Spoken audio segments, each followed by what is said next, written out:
সুপ্রিয় শিক্ষার্থী বন্ধুরা, তো তোমাদের বাংলা প্রথম পত্র পরীক্ষাটি অনেক প্রতিকূল অবস্থার মধ্যে দিয়ে অনুষ্ঠিত হয়েছে। অনেকে ভিজে গেছে, অনেকের কাগজপত্র ভিজে গেছে, অনেকে পরীক্ষায় যেতেই পারে নাই। তো এই বৃষ্টির কারণে আমরা আসলে অনেক অসুবিধায় পড়তেছি পরীক্ষাটি নিয়ে।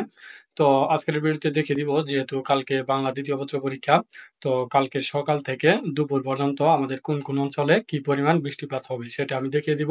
তো সেই অনুযায়ী তোমরা প্রিপারেশন নিয়ে পূর্ব থেকেই তোমরা পরীক্ষার কেন্দ্রে চলে যাবে। তো চলো, বেশি কথা বলবো না, পরীক্ষার ঠিক আগ মুহূর্তে কথা বলে তোমাদের সময় নষ্ট করবো না। তো আমরা চলে যাচ্ছি মূল আলোচনায়। তো আমরা একেবারে সকাল থেকে দেখার চেষ্টা করব। তোমরা দেখতে পাচ্ছ সকাল 4টা বাজে আমাদের রংপুর বিভাগের ঠাকুরগাঁয়ের দিকে বৃষ্টিপাত শুরু হয়ে যাবে একেবারে সকালেই।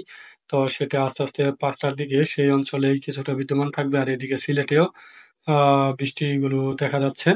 তো আস্তে আস্তে বেলা বাড়ার সাথে সাথে সাতটায় কিন্তু দেখতে পাচ্ছ যে রংপুর বিভাগ পুরোটাই একেবারে বৃষ্টিতে কাভার হয়ে যাবে।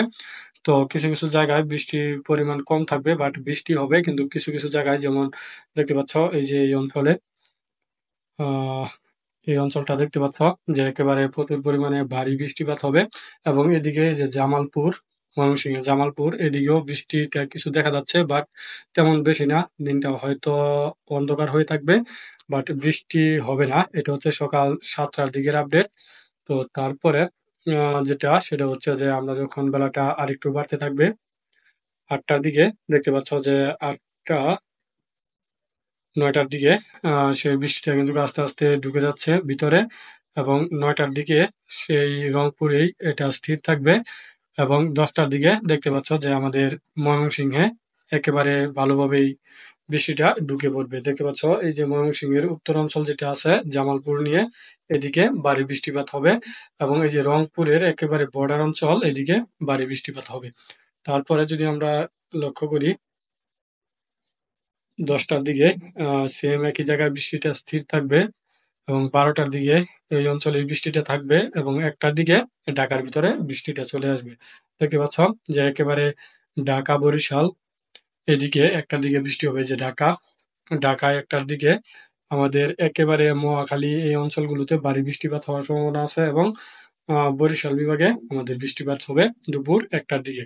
তো প্রতিদিন এই আপডেটগুলো, পরীক্ষা যেগুলো দিন থাকে সেদিন আপডেটগুলো দিয়ে দেওয়ার চেষ্টা করব। আর এটা দেওয়ার কারণ হচ্ছে যে কোন বিভাগে কোন সময় বৃষ্টিপাত হওয়ার সম্ভাবনা আছে সেটা এই অ্যাপের মাধ্যমে আমরা জানিয়ে দিব, আমাদের এই চ্যানেলের মাধ্যমে।